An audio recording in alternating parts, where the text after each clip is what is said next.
Welcome everybody to our first MGR podcast. It's very informal, just a discussion on politics and what's happening today. I'm here with Hamilton Brooks, Jay Younger, Mathew Garcia, and McLeish. We're happy to have you here and we hope you enjoy. Great. So to kick things off, in the NFL recently, everyone's kind of very knowledgeable about what's going on with kneeling. Colin Kaepernick's protest, which started last year, has now been brought to the national stage. And I think it brings up a couple of important questions regarding the anthem, its sacredness, and in general, peaceful protest in America, the legacy it has and its implications for the future. So if you guys want to chime in, feel free to do so. Opinions on the protest? So where I stand is I don't really mind if an NFL player wants to kneel or wants to stand or whatever. It's their decision. And I feel like they should have the choice to decide whether or not they're going to stand or kneel. That said, I personally would likely stand, and what I would like to see from more NFL players is a little bit more of like actual devoting more of their time to the various causes that they're fighting for, such as ending or fighting police brutality, rather than just sort of kneeling because they might feel like it. So I'd like to see a little bit more activism, I guess, on other fronts rather than just kneeling. But Jay, I think that activism in that platform is really important because they do need to they need to bring more attention to the issue because there's not enough being done to solve it already. And when you think about how they can help in other ways, it's not like they can just donate like $10 million to the police force. That's not going to change racism. Yeah. What's going to happen is that their kneeling brings attention to the subject, and they're using their platform to the best of their ability to shed a light on that issue that they are passionate about. So I do think that it's an effective way for them to combat this issue. Yeah, I think also gets the idea of what is an athlete's platform, and as you touched on, I think earlier, this is basically their platform. It's their only real moment. I think an athlete during a game isn't going to go ranting on about politics. He certainly, after the game, is probably going to be asked questions about his sport, and rightfully so maybe, but if his only other option is, say, going out on Twitter and you need a credible protest that really speaks to the national identity, I think there's not many options left, and I think that it might be controversial, and I know a lot of athletes have taken steps to show that their protest isn't a protest of the military, but it's simply a protest of the situation in America right now and their treatment of different peoples unequally, and I think that if it offends some people, it might not be a good thing, but it might be a necessary evil to actually bring this to discussion like we're having now, and I think that ultimately, the idea that we're all even maybe not agreeing, but debating it is going to further the issue more than anything will, and more than any damage is really going to be done by not standing for the anthem.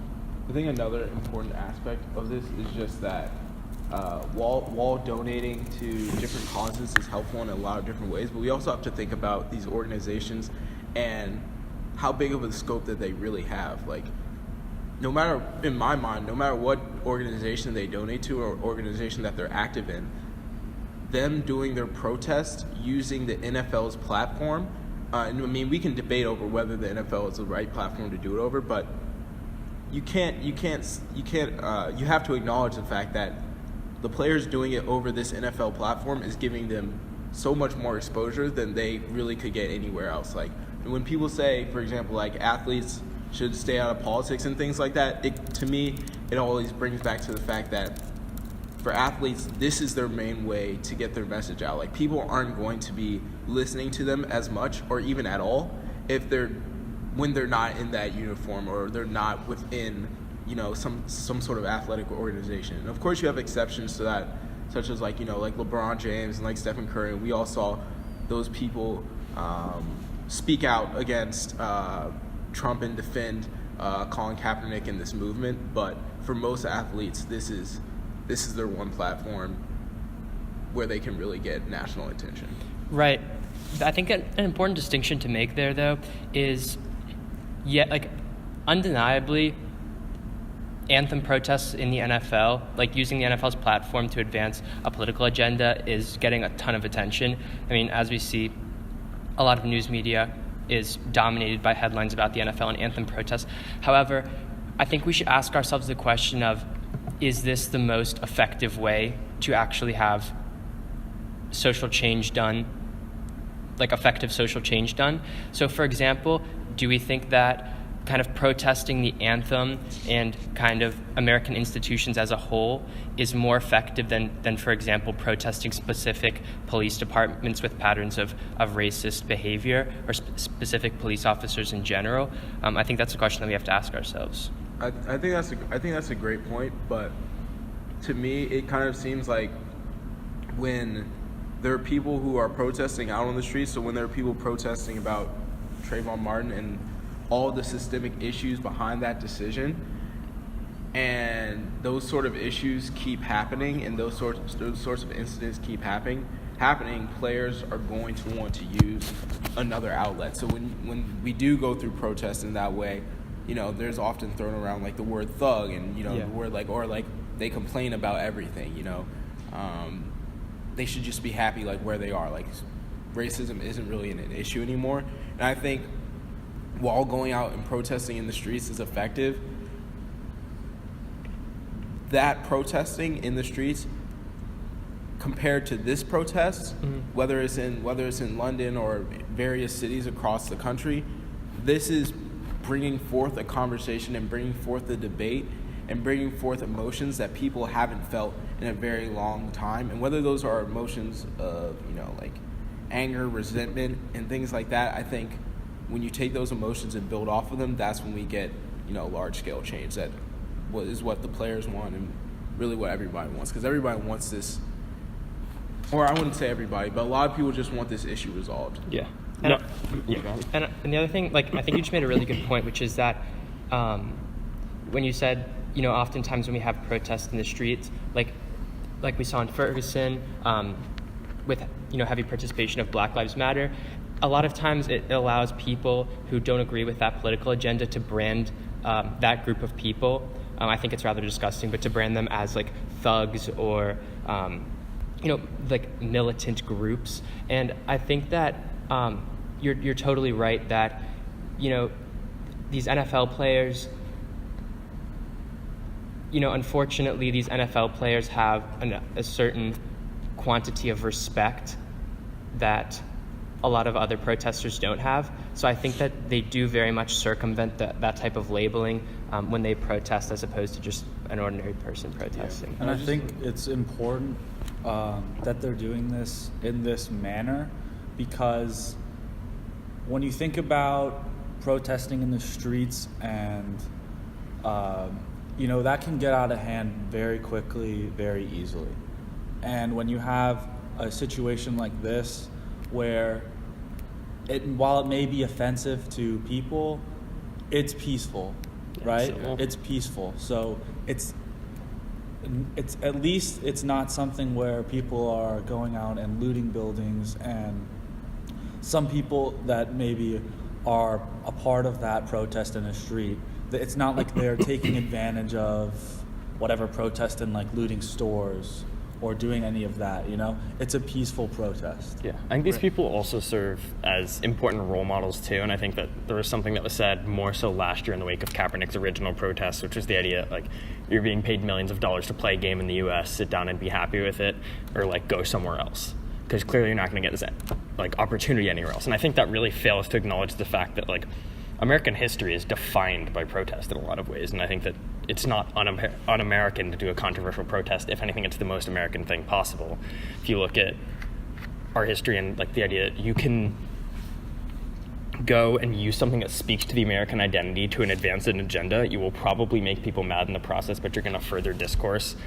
And I think speaking to the anthem specifically, something which is not typically in line with the American identity. The original verses of the American anthem some of them were cut out, but originally they spoke of a freed slave running away and that slave being captured and then tortured.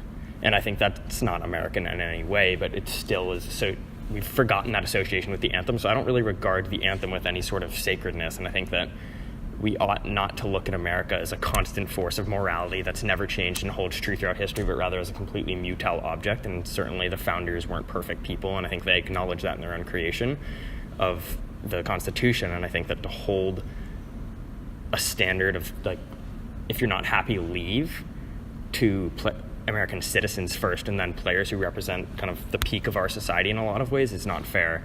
And I think that if anything, they're a great example of, like, trying to make positive change in America, to make America a better place where they see problems rather than just pretending they don't exist. And that's a great point talking about, because the saying, like, you're making $1 million, blah, blah, blah, sit down and be happy.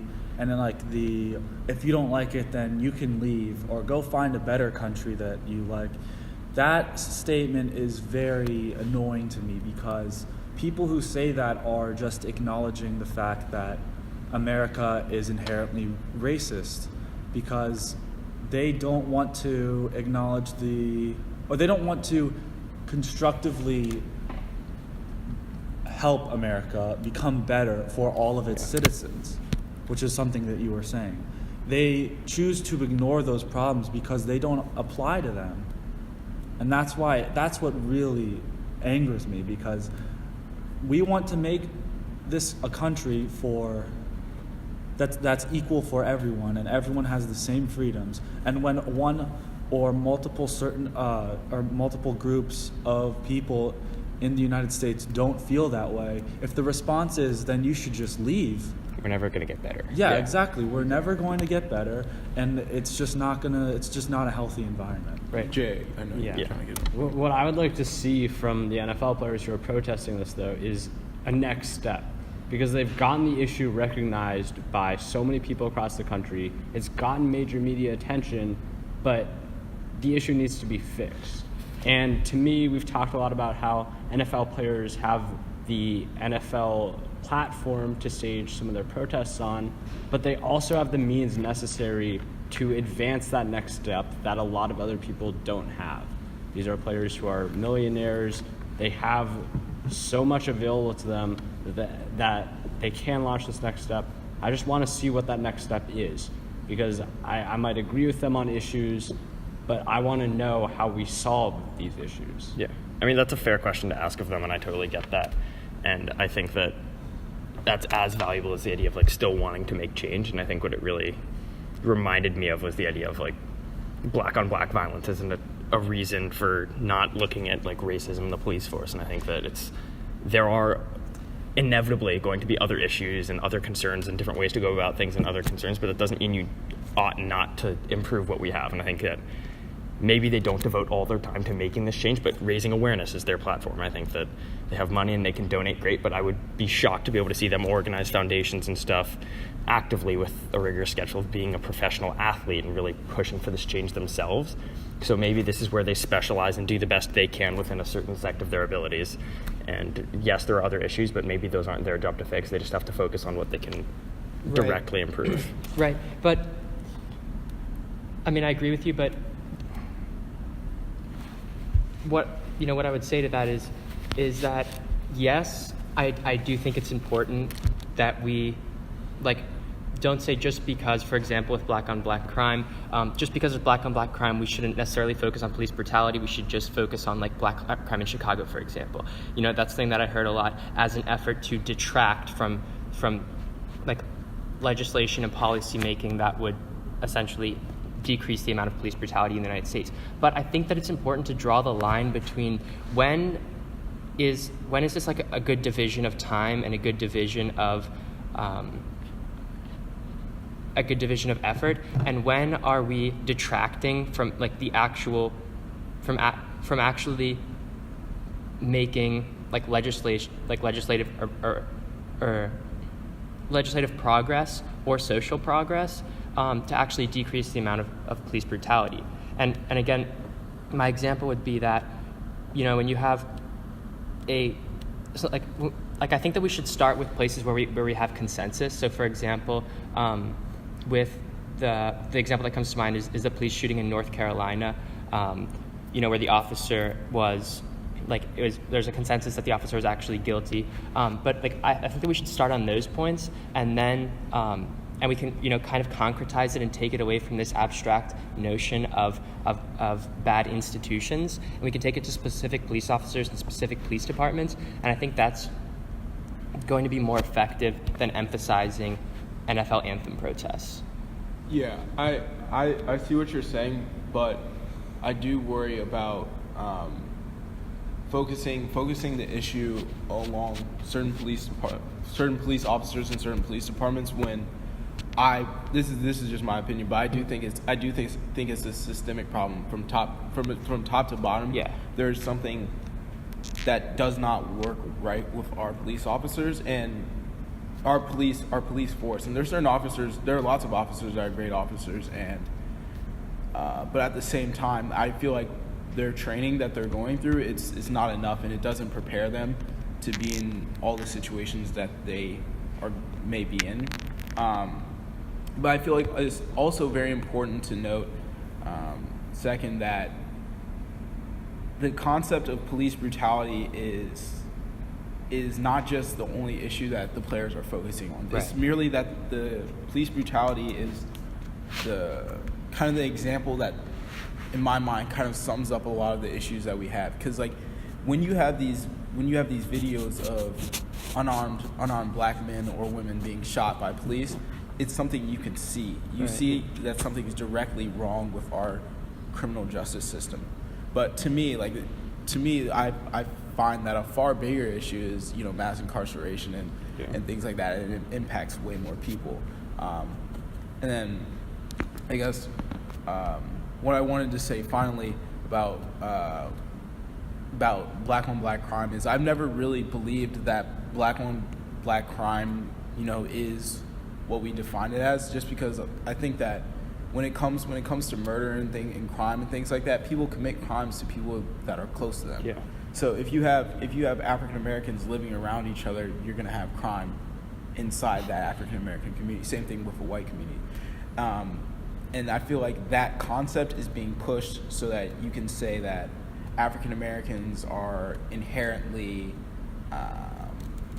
they're more likely to commit crimes and more likely to commit murders, and it's like, why are they talking about issues within like the predominantly white police force or just the white community in general? Why are they talking about those issues when they're killing each other off and they can't even have their own stuff together? And I think also in terms of why we have that black on black crime in the first place, there's a lot of issues going behind that, and like lack of opportunity, things like that, etc. But that's another conversation. Yeah, great points, everyone. Again, a very important topic to be discussed, and I'm sure in future podcasts we'll talk about it more. In order to cover more issues, I think it's important we move on, but we'll certainly reference that topic quite a bit, I imagine. Really quickly, I'd like to touch on North Korea and what's going on there. There seems to be this escalation of U.S. sanctions in response to escalating North Korean missile testing, and really both sides seem to just be compelling the other to do more of what the other doesn't want them to do. Any policy solutions you guys can think of, I'd love to hear them. Personally, I think that there's an important question to be asked, which is basically the Trump administration nor North Korea are ever going to back down, and I think that eventually we're going to have to reach some sort of a compromise, and maybe it is, we'll stop sanctioning you if you are willing to stop your missile testing, because certainly our sanctions hurt North Korea, but they hurt the people of North Korea most, not really the leadership. And when a leader doesn't have an obligation to his people, it's very hard to hurt him directly, which makes it dangerous for Kim Jong-un to come to even the negotiation table, because there's a lot of fears that if he comes and is willing to negotiate, we'll just take him out, and that brings up a whole other conversation. But that's my opinion on the issue. I'd be curious to hear what you guys think. So I think any solution to this North Korea issue, I guess, has to go through China, because you see the numbers. China controls 90% of North Korea's trade. At that point, how else do you really hurt them except through China? Now, the problem with that is China wants North Korea there for a few reasons. Some people believe they like North Korea because North Korea acts as a buffer state between China and Western influence, which is a similar reason to why they joined the Korean War, or at least one of the reasons why they joined the Korean War. It's really problematic because China wants North Korea to stay there, even though they don't want North Korea to have nukes, and they really control North Korea's future. So any way that Trump or the U.S. government is going to go about solving this issue needs to be through China, which is going to be pretty difficult because China wants North Korea there. Yeah, and Go ahead. yeah, I agree with that. I was watching a bit of Trump's speech to the UN, and a lot of it wasn't really focused around actually like creating a solution. It was more just like North Korea, like Rocket Man, like stop it, or else we are prepared to fire and fury and like bomb the mess out of you. And I mean, while we definitely do have that capability, it kind of seems like that's what he's looking towards instead of something that's like a last option. So I do think we need to be like trying to do something through China, and like I think at the end of this, there are going to be a lot of people who aren't happy with whatever solution we get to, if we ever find a solution at all. I just think that's just the nature of the situation. But with that being said, I think what a better conversation to have is the ask of how we go about working with North Korea, rather than a policy solution, because I don't know. I see it going anywhere if it goes, even if it moves. This has been an issue that has gone through, I believe, at least 3 presidential. Korean War is still technically going. So at least 3 presidents have been dealing with this. This is an issue that's gone on for like over 20 years, and I don't see it ending with this first. With this Trump. do you think any any type of Iran deal, some sort of situation like that is even possible, or do you not think? What about the? With North Korea, do you think there's any way to bring them to the negotiating table and negotiate kind of observation of their nuclear program in response for lesser sanctions, or do you think that's not even realistic? I think it goes back to what Jay said with China. If we were for whatever reason we're miraculously able to get China to the table and like really working, then I see that as maybe something that could happen. So diplomacy is possible, just only with China. Yeah, but I'm saying we can't do it ourselves. If China just magically cuts off all trade with North Korea, does Kim Jong-un surrender? We're just hurting his people, not him. Yeah. Well, I mean, he'd probably die too. There'd probably be a regime collapse if they lost 90% of their trade. But does he just fire off his nukes? Yeah. Just because do we want that even? That's also, scary to think does about. Russia step in? Russia shares a border in North Korea. I mean, if they history there, yeah. Yeah, I mean, if they saw some vulnerability from the U.S., could they step in? And I think to answer Ian's question about would an Iran-type nuclear deal with North Korea be like a possibility, and I think that in order to bring North Korean leaders to the table to actually have some sort of diplomatic discussion, like economic sanctions are something that's going to have to happen first. So Reuters published a really interesting article just yesterday about we'll link it somewhere, about United States attempting to make direct dialogue with North Korean leaders, but so far they have not shown direct interest in denuclearization. So I think that, again, having China enforce like the UN sanctions with petroleum and textiles, I think that's a great starting point. I mean, at the same time, if you look at it from Kim Jong-un's perspective, keeping his nukes makes a lot of sense for him if he wants to maintain power. Because you look at what's happened in Libya, for example, his nukes are his security blanket. As long as he has these nukes, he's essentially invincible because he can leverage them over any attempt to take his power away or to undermine his power by threatening to launch them or actually launching them. So, I mean, I really do think it's going to... I think it's going to be a really tough issue to solve. And if President Trump is to solve it, I think he's going to be taking a lot of risks with alliances with China or with Russia or whatnot. I also think that I was getting at the idea of diplomacy earlier, and to suggest that we would lower sanctions in return for a nuclear program, whether right or wrong, incentivizes other countries to pursue a very similar thing, where you want power and influence in the global theater, develop some nuclear plan, and then we'll have to like help support your economy a little bit. And I think that I'm not sure we want to set that precedent for the price of North Korea. And it kind of gets at the idea of, one, do we think Kim Jong-un even has an obligation to his people that he'll respect if he needs to? And two, is he really willing to use his nuclear power? And there's no real answer The other to that. thing that I don't think gets talked about enough is the fact that we like to think that we're safe from any type of nuke because we're mutually assured destruction, but before that, like, we have all these radical anti-missile leaders systems. break mutually assured destruction. Well, yeah, but there's a lot of data out there that talks about how anti-missile systems may not work as well as we think they are, or they do. They haven't been tested appropriately for some of the conditions that they might be put in and whatnot. And I think that makes it even more dangerous because I've done quite a bit of reading on this. I honestly don't know if the U.S. government could say 100%, if an ICBM were to be launched at Los Angeles in 5 years, would that missile be able to be, would it be able to be brought down? Or if tomorrow a nuke were launched at Seoul, would Seoul have any type of protection? I think the answer is no, at least to that last question. I don't think they have protection. But that makes it even more scary. And kind of going back to this idea again, like Ian mentioned, about some sort of diplomatic solution regarding North Korea's construction of nuclear weapons.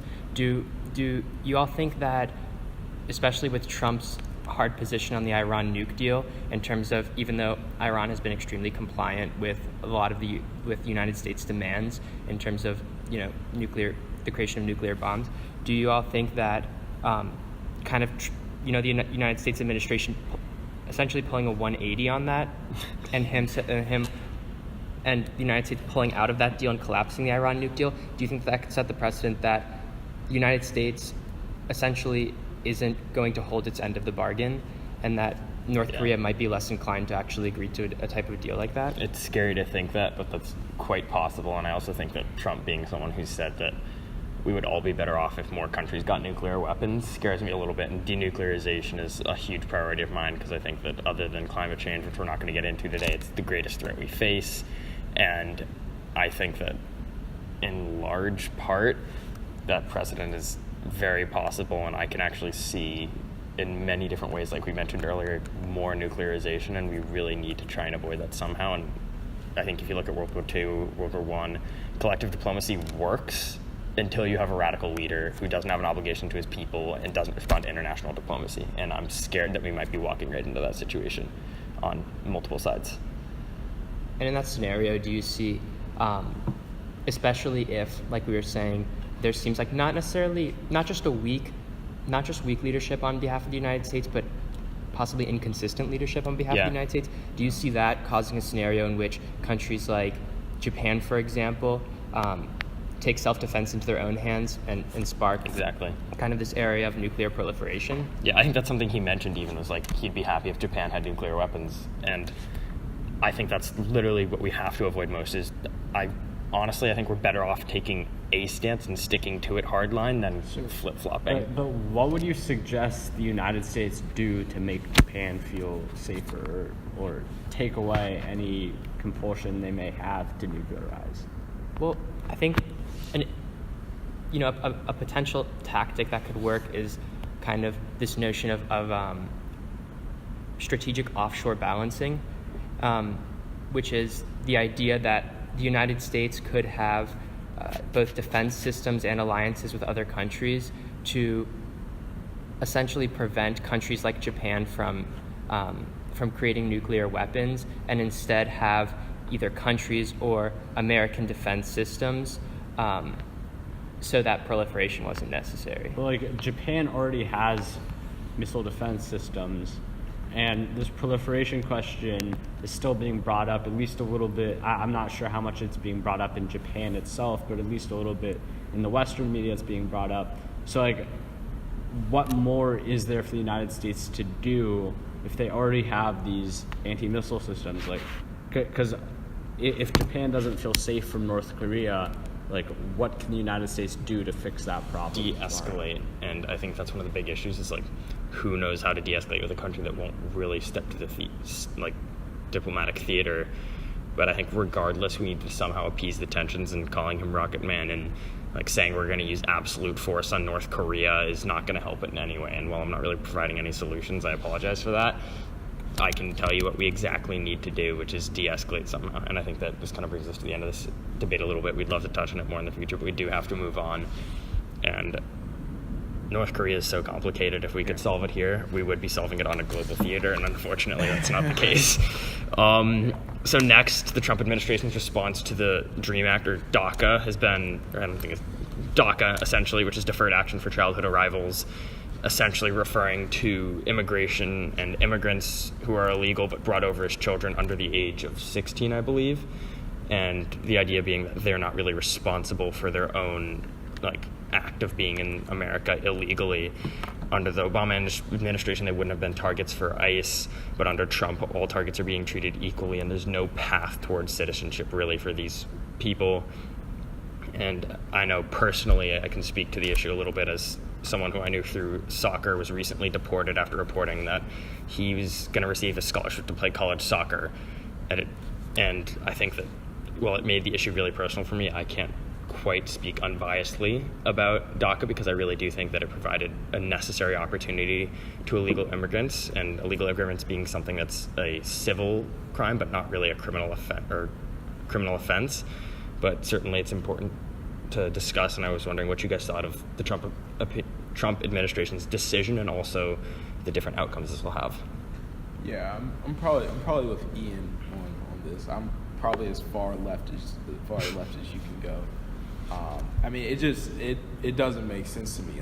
You have a group of people here. Yes, they're here. Yes, they're here undocumented. They're here illegally, but it's not by their own choosing. Yeah, absolutely. Responsibility.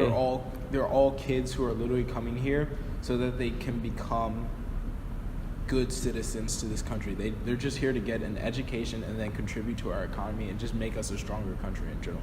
So it makes absolutely no sense to me why you would want to take out those people and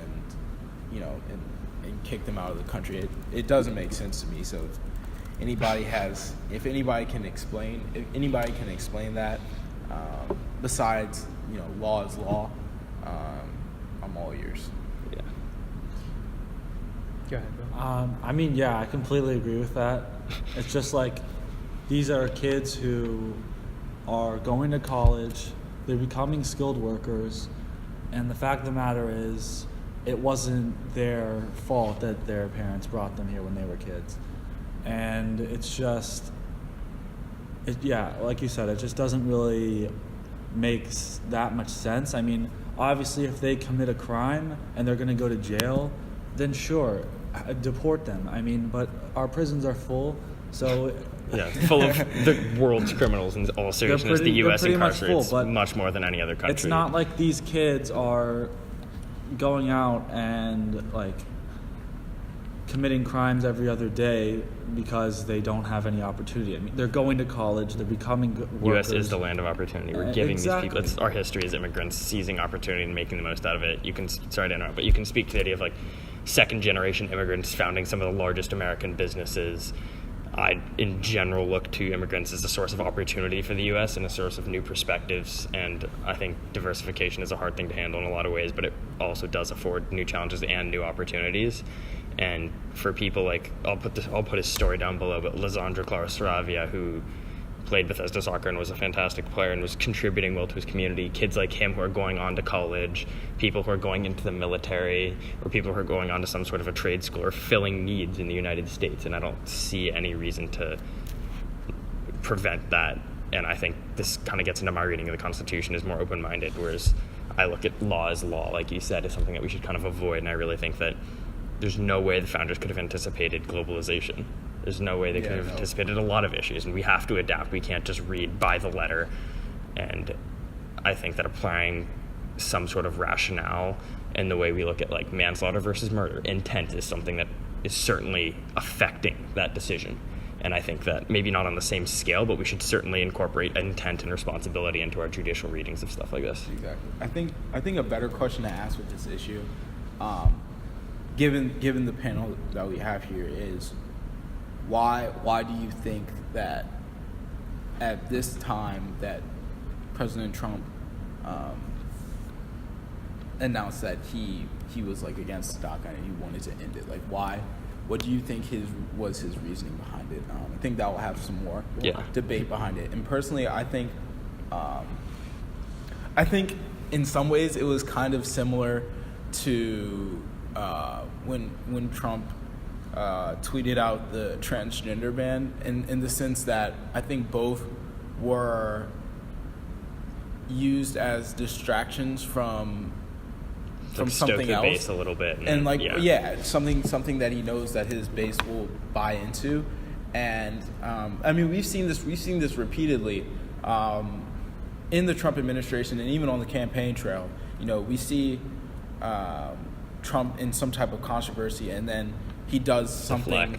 He deflects it. It's strategic. It's even the same thing with these NFL protests. Like, they're kind of not. Like, that's what I'm saying. There are issues going on in regard to President Trump and his administration. You know, people getting fired, new people coming in, all this stuff, all this turnover, and then we just see Trump coming out with like a bunch of tweets and then like a speech, you know, going very much against these players and just starting up like a whole new debate. Like, Kaepernick's protest was going on for a long time. Like, why didn't he say this back then? The irony of what I'll read really quickly is, just to kind of fulfill that point, is Donald Trump in, let's see what the date on is, October 8th of 2013, tweeting, "The president should not be telling the Washington Redskins to change their name. Our country has far bigger problems. Focus on them, not nonsense."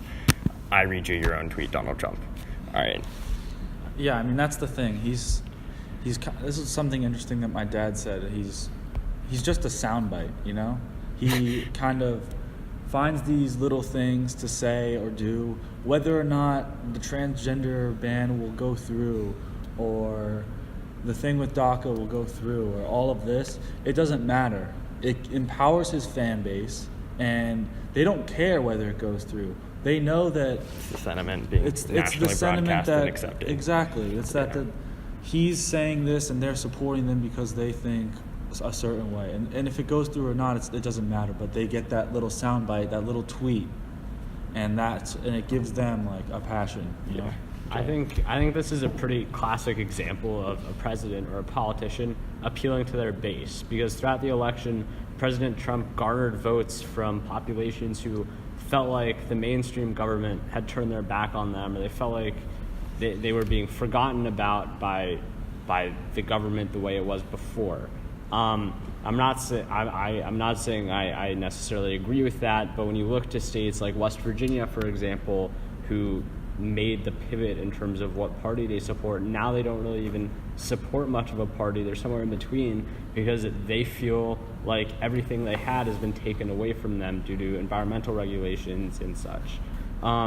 So I think what he's doing is he's appealing to the people in Alabama, which is where he made his speech about NFL players, and in other places like Alabama, like West Virginia, who feel like immigrants are coming in and taking their jobs, which is, of course, the classic sentiment. And I'm not putting words in people's mouths, because I feel like a lot of people almost, when they say that little soundbite, I guess, they almost, they sort of like unvalidate people's concerns. But I feel like that's what Trump is doing with these comments. I think he's just appealing to the people who support him, which, I mean, in my opinion, it's bad. I look at the economic growth immigrants bring with them. I look at the prosperity immigrants bring with them. But I just think it's something to think about in what Trump's doing. Yeah, I think you're right. And I think that there's definitely I think that Trump's actions regarding DACA were definitely fueled and incentivized, at least partially, by his attempts to appeal to his base and to this idea of an America First policy.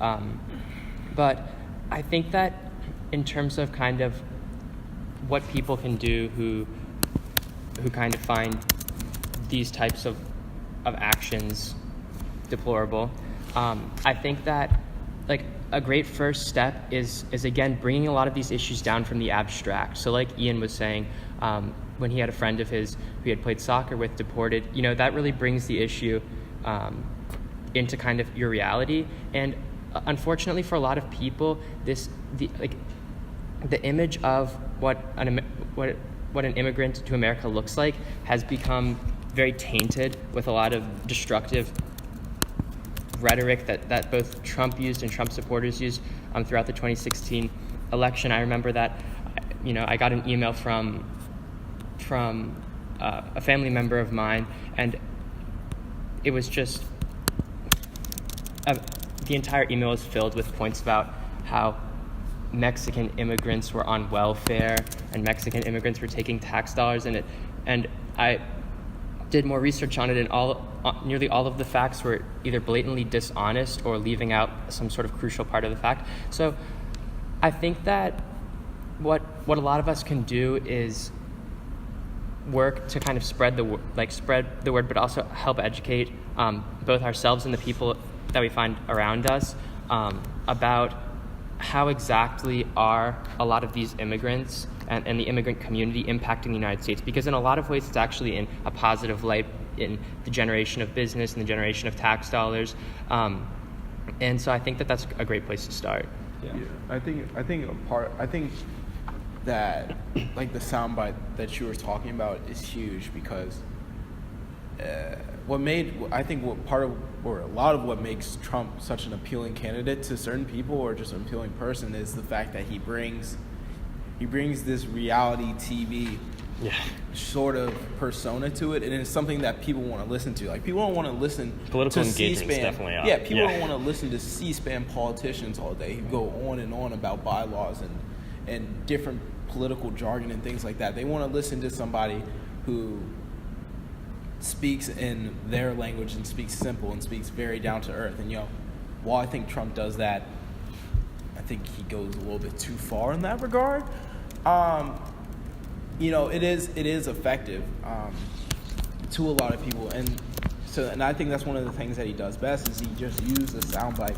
He uses a soundbite, and he uses the drama to completely cover like a real issue that's going on, and the media buys into it because that's what gets them the ratings. So then, and because it's on the media, that's what the people listen to, and it's like an ever-ending cycle. It's like, I'm actually very happy that he's setting a precedent for presidents tweeting. I don't think it should be a source of international diplomacy, but I think once you've passed legislation, tweeting something out about it is a great way to increase political engagement. And maybe I'm not happy with what he's tweeting or how he's tweeting it, but I think having a president who's accessible to the people through a common platform is actually a great opportunity that I don't think we're using to the most right now, but we certainly could be in the future.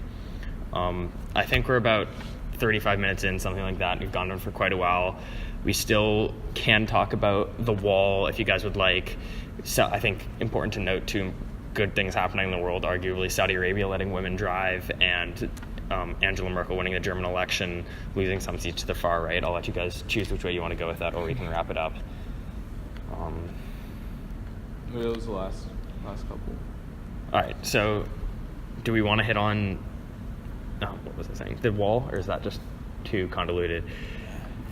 Really quickly, let's just take a vote. Do we think Trump's wall will happen by the end of his presidency? Quick statement of why. I think that'd be interesting, Will. I say no, just because, you think about all the tax dollars that are going to have to be reallocated to make that happen. Mexico won't pay for it. I don't think it's realistic.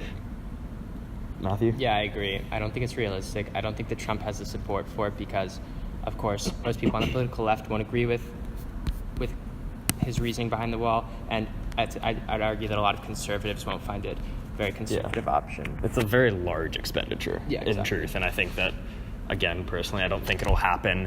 It's more it almost serves as a very nice metaphor for his kind of isolationist sentiment in a lot of ways, against NAFTA, against TPP. I think that I laughed a little bit when he tried to find compromise for one of the first times in his presidency on putting solar panels on top of the wall. That was good. Appease liberals, and personally I was excited to see that many solar panels potentially being deployed, but still does not justify the wall. There's no way Mexico pay for it, and given one of his main goals was to cut regulations and increase the U.S. GDP, that would pull so much from the GDP and immigration damages, and to just literally building the wall, going through private land, going through native land, going through mountainous terrain and rivers and water. It just isn't realistic in my mind. Would it even? I don't think it's going to happen. I don't think it's plausible, but would that even pull from the GDP? I feel like that would increase the GDP. No, so building a wall that would stop immigration because immigration in works the long term, but Okay, circular rotation though. Circular rotation is like about, the way like, immigration. in the short run in terms of jobs. I mean, frankly, I don't think Trump really cares if in the long run, because of the immigration, because it's stopping immigration, it decreases GDP. I think he cares about that immediate jump, that immediate infusion it's a similar of concept what must of happen. building Yeah, infrastructure. I think he wants to see himself from space. I also think that, or I know that 40% of all immigrants arrive on airplanes and overstay their visas. A wall just isn't a practical way of stopping it. Try policy. So I was gonna say not just a no, but a hell no to the wall happening. It's just not gonna happen. Like it costs so much money, and like obviously Mexico is not gonna pay for the wall because I mean there's no incentive for them to do that. There's no Circular incentive for them to rotation do brings that. Like, GDP. I really don't understand why a lot of people thought Mexico would pay for it. Like we can just tell Mexico what to do and then they just do it. Like they're just that they're good of a another deal country. maker. Like they can do what they want. It goes back to the soundbite thing. It's just him exactly. saying Mexico will pay for it, and then everyone cheers. Like it's That's just a theme. You'll be seeing it a lot in the upcoming podcasts. But I don't think it's gonna happen. The most I do see happening is I do see that the border that we currently have and a lot of the places where the border is like really weak. So like you have spots where the border is literally like a fence, and like the piece of wood that's on the top will be like knocked off and it will be like half down. So like you don't even have to jump over. You can just like take a big step and walk over. Worst case, you dig under. Like or you can just dig under. So I do think that Trump may strengthen that part of the border wall and then label it as the wall. Yeah, we take. I'm going to link a video below. It's a Vox video by something or other Harris, but he basically does a full segment of vlogs on just going to different borders around the world and observing them. And I think he does one that's really impressive about the Mexican-American border. And he goes back with ICE agents watching the border, actually, and they have ridiculous amounts of technology already that are more practical than a wall. They have aerial surveillance, they have blimps, they have thermal cams.